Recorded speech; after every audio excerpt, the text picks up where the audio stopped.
Hello. And it's been a hot minute. It's definitely been a hot minute because some stuff has happened over the last couple of months. So, uh as the title of the video kind of alludes to, if you're reading down below or reading above, however you're viewing this video from, of course there was another first look video that had dropped, and at the time of the recording another trailer that had dropped that showcased the different vehicles that are going to be used in Transport Fever 3. So what we're going to do today is we're going to go ahead and take a look at the first look video. The video that I'm going to as far as the vehicles are concerned, that will be in a separate video. So if you want to tune in for that, it'll most likely be up in the iCards above me right here. But let's go and get into the video proper and get a sort of an idea of what we're doing. So the first look video that we're looking at today is the one about industries and cargo. Now, speculation here real quick. There are a handful of industries that I'm expecting to see. There was a handful that we ended up seeing during the last first look video. Like we saw the oil rigs out in the middle of the ocean. So I imagine that there's going to be some developments going on there. Maybe. Well, it's all speculation, really. There's gonna most likely be a handful of other ones. Like I think glass was one that we ended up seeing. So possibly we're gonna get like sand as well as a type of cargo. Mm, maybe. I'm not certain about that yet. But let's go ahead and get over to the video, which is going to be right here. And let's actually take a look at it. It's about 5 minutes long in total. I think that Sam, aka Colonel Failure, is going to be is the one talking about it once again. So let's go ahead and get into it.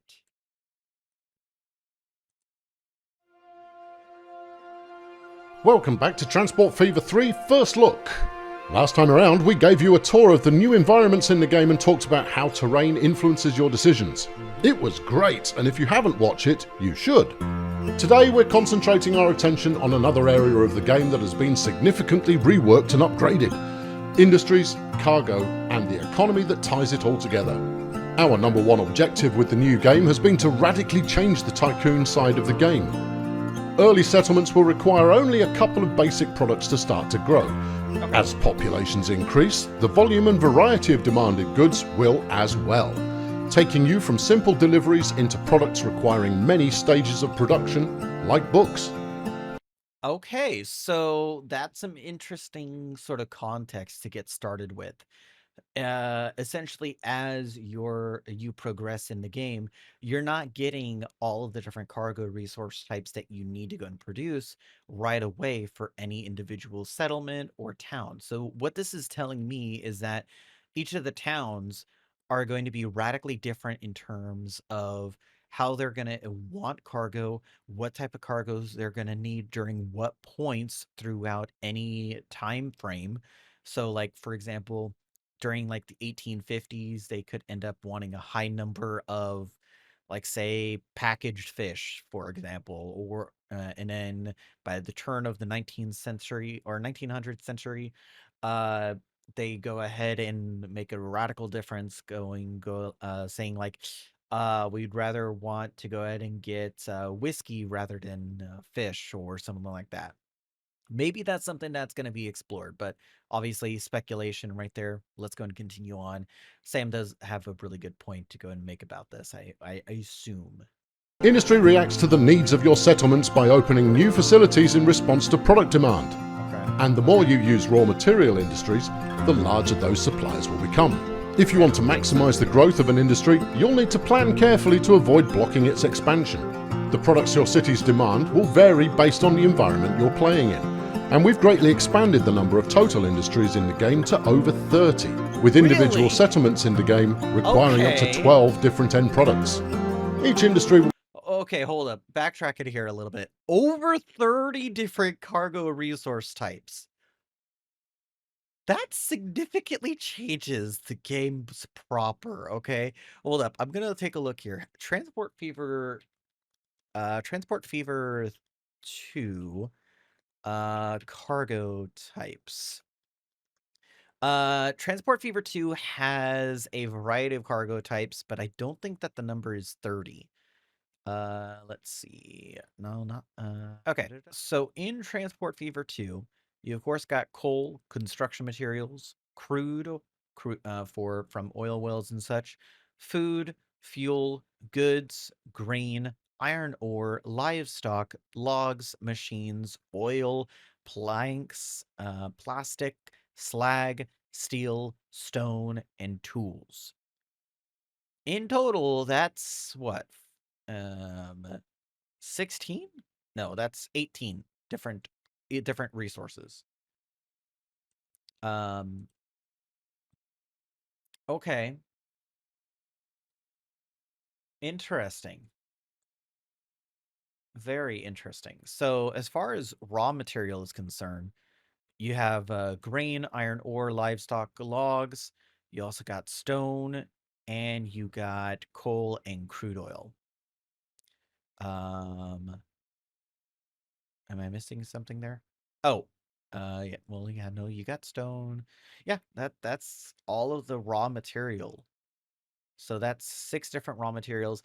If they've expanded the number of cargo types to over 30, I imagine that they have expanded the raw materials to about half that amount. I imagine. I could be wrong, but let's go and continue on and see what Sam has to tell us.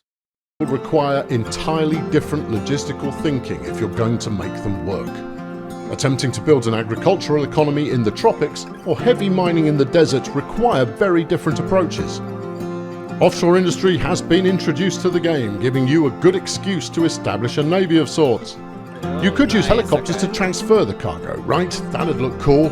Whether it's efficient or... Whoa, helicopters? We're getting helicopters in the game now? What?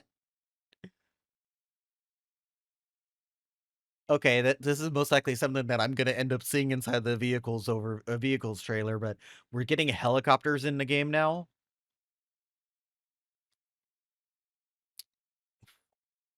Mind blown. I wasn't expecting them to introduce helicopters, but to have that included in the game now? Whew!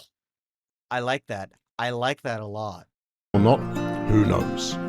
Instead of talking about these ideas in an abstract fashion, let's see them in action.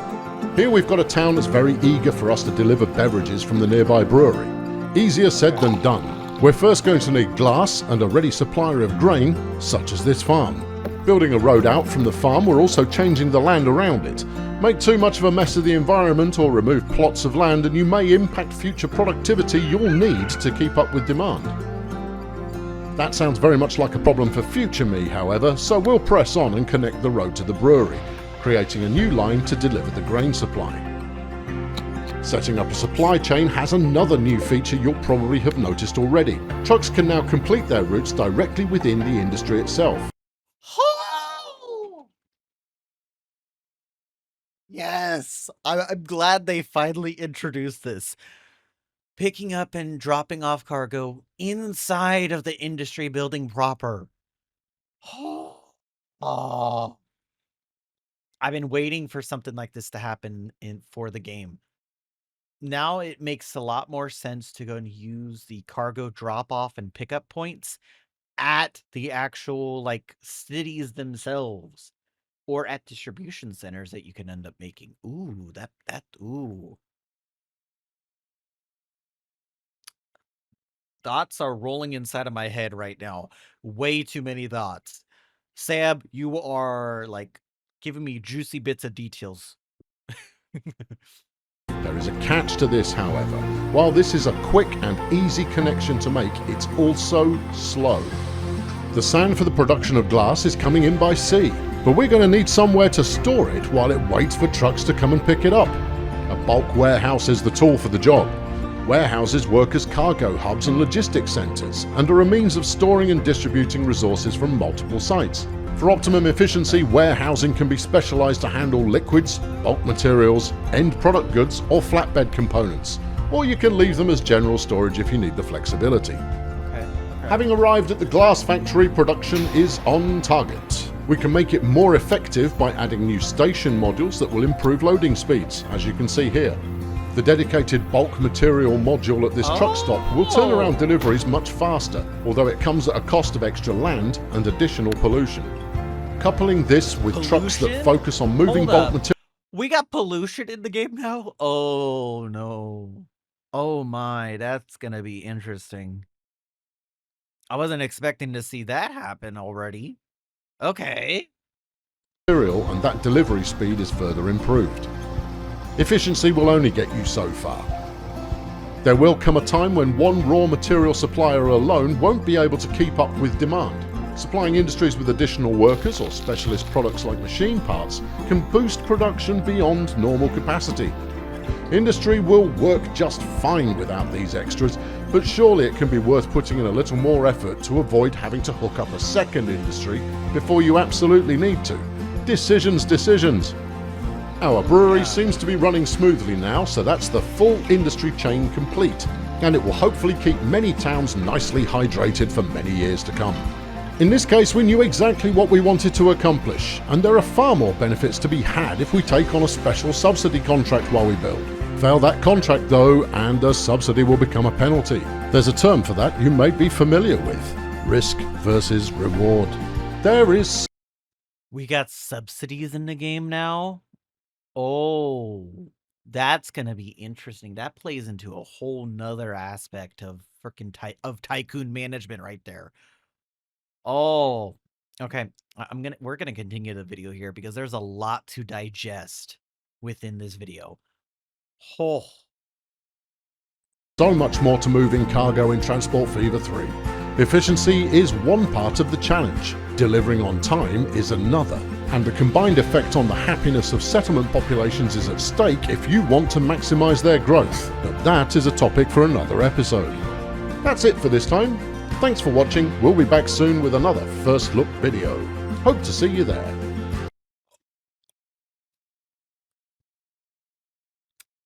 okay. Okay. Lots to digest. And we're going to digest that right now because I'm crawling all over internally going like, I can't, I need to know more. I need to know more. So real quick, I'm going to turn off closed captions and I'm also going to mute the video from this point forward. Sam does an excellent job. Colonel Failure does an excellent job about explaining what's going on within the game proper. What new aspects we can look forward to, the different types of cargo. So we're not going to need to worry about sand. Okay. Well, maybe we need to. Who knows? Who knows? I guess sand is another aspect that we can explore. So maybe. I'm not sure.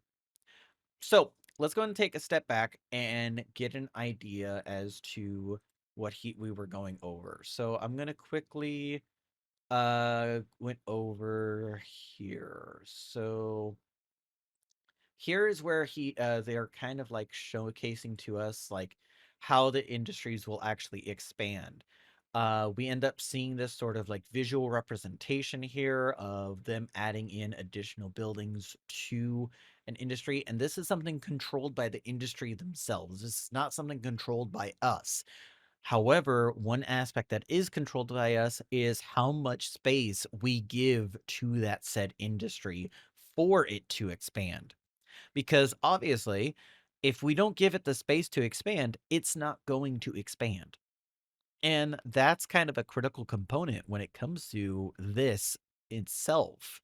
So that's kind of interesting to go and mess around with. Kind of interested to see how where that will turn into. Ooh, okay. We also talked a little bit about how other types of industries are going to play in different environments. So there's going to be different resources that are going to be much more needed in a desert environment versus what's needed in a tropical environment. So two completely different environments right there. So this does go ahead and make me think that there's going to be a lot of a need to go ahead and change how you're interpreting the cargo demand. Now, this is something that I like as well that was featured in. We're now getting offshore industry. So this right here makes me think of fisheries. So that makes a lot of sense. We're going to get fish as a type as a cargo type. We're also going to get offshore oil rigs. We're also going to be getting what looks like a offshore sand mining. Is if I'm understanding that correctly? I think I am. And based on how he showed it earlier, I think it was right around here. You can see here up in the top right, and I'm gonna change my settings here because for some reason quality is not at 1080 or above. Come on, YouTube. Okay, you can see up here that there is a passenger demand or passenger booster more specifically. So this allows us to go ahead and do that. Plus, this requires us to construct and manage and bring over machines first in order to give it a boost, but needs an input of this amount. Okay, so there's that. So it needs this amount to go and get started and will output this amount. I like that. I do like that. Now I wonder is does this variable for the booster on the passengers right here is that constant or is that consumed? Because if that means that over time, this number is steadily going to go down. You're going to have to steadily bring more people over to here. Okay, I kind of don't mind that. That just means that that it's a circulating flow for that type of industry, or at least one of those circulating flows. Um, and I guess it's the same thing of what we saw with the oil rig. The oil rig over here, as soon as it loads, we saw a helicopter. I'm guessing they were bringing in passengers to go ahead and service and maintain the oil rig. That makes a lot of sense in my opinion. That makes a lot of sense. And I realized that my face was being obstructed by the actual video. So, lots to digest right here. Uh, and I know that he didn't touch on it much, but we got warehouses. I didn't really react too much to it when the video was playing because I didn't really see it as something that is worth that much of a reaction. But seeing this come into the game now where you have the ability for extra storage and better yet, specialized storage, both at a warehouse and at a loading facility, that makes it a lot better in my opinion. I do see that they are using, I'm guessing, a similar engine that Transport Fever 2 uses. So, with that said, that's kind of okay in my opinion. Let's see.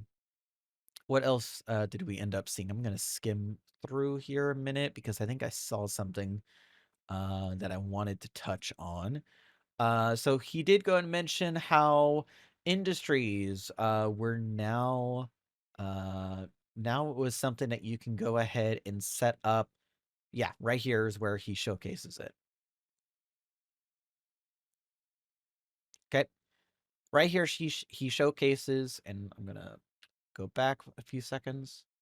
Right here, he showcases, of course, that from the road depot, he's going to go ahead and create a route that starts within the industry buildings.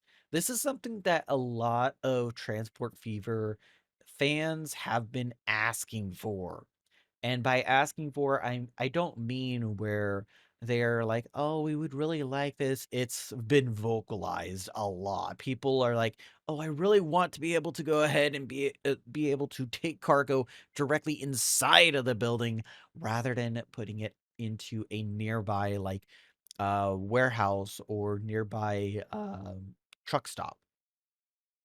Obviously, we're not seeing that here. So there's going to be different use cases for how truck stops will be managed. There's going to be different use cases for how we're going to use um, the oil tankers, how we're going to use offshore cargo types, and that's quite interesting in my opinion. So I guess the thing with the whiskey over here is that it needs two different materials. So one is a grain, which is a raw material that you can get from a farm. The other one, which well, the grain is the one that he's showing right here. The other one is, of course, glass, where he is, of course, showcasing that you're going to need to go ahead and produce glass in some way. And by producing glass, you got to go ahead and get sand first, which sand is from an offshore mine. Then that sand that you're going to get is going to be outputted out and sent over to a glass factory, and that glass factory is going to be taken over to produce whiskey. I imagine that's not going to be the only reason why you would want to produce glass, because as he mentioned earlier, different towns are going to want different resources. So we may end up seeing where resources such as glass are going to be asked by the town instead, or even resources like planks or wood, because people could be wanting to build with that sort of material. That would help with like boosting that sort of thing. Also, I like how, and you can kind of see this right here. Okay. I like how the line overview has changed. Okay. It the UI seems similar, but the line overview right here has definitely changed. Whether or not that's for the better, that's a different story in my opinion. But I'm just suppose that would make a lot of sense. Okay. And of course, he showcases that, yeah, you can go and take them to and from the different industry types right here. That's perfectly fine. I have no problem with that. And of course, the game's like there's a risk or reward situation right here. You can either go ahead and put it at a truck stop that you place inside of that area, or you can go ahead and uh, pick it up directly inside of the building. So the risk reward is that either if you pick it up inside of the building, you're of course going to have slower vehicles that are going in and out of that said building. Um, but of course, it means that the actual industry themselves is going to have less of a chance to go ahead and being stopped for expanding its industry. Whereas, of course, you can go ahead and place a truck stop if you want, but that limits the possibility for the industry from being able to expand. So that's a risk reward right there. Same with the subsidies, but we'll touch on that in a minute. Speaking of risk reward, we got, of course, this section right here with the sand. So uh, it was kind of hard to go ahead and see it earlier, but of course, you got the input value of needing machines and you got the output value of outputting sand. So in this case, sand is not a raw resource. Instead, it's a intermediate resource and material because they require machines to be delivered to the facility, is what I'm gathering. That or maybe that's just an initial cost to build the offshore rig instead of, like, waiting for the industry to go in and spawn? Maybe? Maybe? Maybe you have to complete certain missions to have these offshore rigs to go ahead and populate? Maybe it has to be where you have to deliver a X number of machines to this facility in order to go ahead and open it. Maybe that's something that they're exploring, and I actually think that would be kind of interesting to do because it's a startup cost. Um, and you kind of see that early on in some industry cases because they require machines and stuff to be delivered to their facility before they're even able to start operating or even start building the actual offshore rig itself. So that could be an interesting thought process right there. Let's see here. We already talked about warehouses. We already talked about the trucks. Well, the truck stops we briefly touched over, but now we got specialized loading facilities that are causing pollution.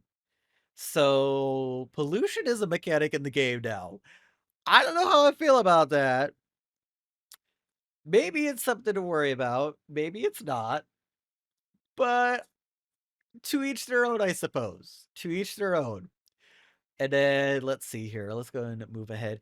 He did not touch on this part, but I'm going to move ahead here because you can see right here that we have what looks like it's a, I guess that's supposed to be on tram tracks, but it looks like a mini train that's on road. So are we actually getting cargo trams now? Interesting take on the cargo trams. So now we're having that sort of aspect, and I kinda like that sort of aspect. So we are gonna be getting that. Let me go ahead and we got this ending shot right here. That he, of course, go ahead and lets the actual trams take it on into town, and that is quite an endeavor right there. So, does this help me change my perspective on what to think about for the new Transport Fever 3? In short, it does. It makes me a little bit interested to see more about what's to come. The fact that we're getting vehicles like, of course, a cargo tram to help us with transporting a mass amount of cargo from our distribution or from our outsourcing facility into the city proper. Oh, that sounds fantastic in my opinion, and I would love to see that. Now, modders are gonna be like, "Damn, they're stealing my ideas." Which I don't I'm not saying that as a bad thing, but at the same time, I'm like, "You know what? They're running with the idea." And I betcha I know what Urban Games has decided to do here. They decided that they wanted to introduce a few developers that have made those mods and went like, hey, we want you to be able to help us build this into our next release for this series. Now, admittedly, I am a little bit worried, but I think I'll save that worry for another video. But it's about the longevity of the Transport Fever series. Yeah, but we'll get into that another time. Either way, I'm kind of interested to see what's to come. I hope you all are as well. If you want to take a look at the actual like release video for I guess the vehicles, which is the vehicle trailer. Yep. That should be populating right about here. And with that said, I hope that you enjoyed the video. Right, by all means, take a look at the video. Take a look at it.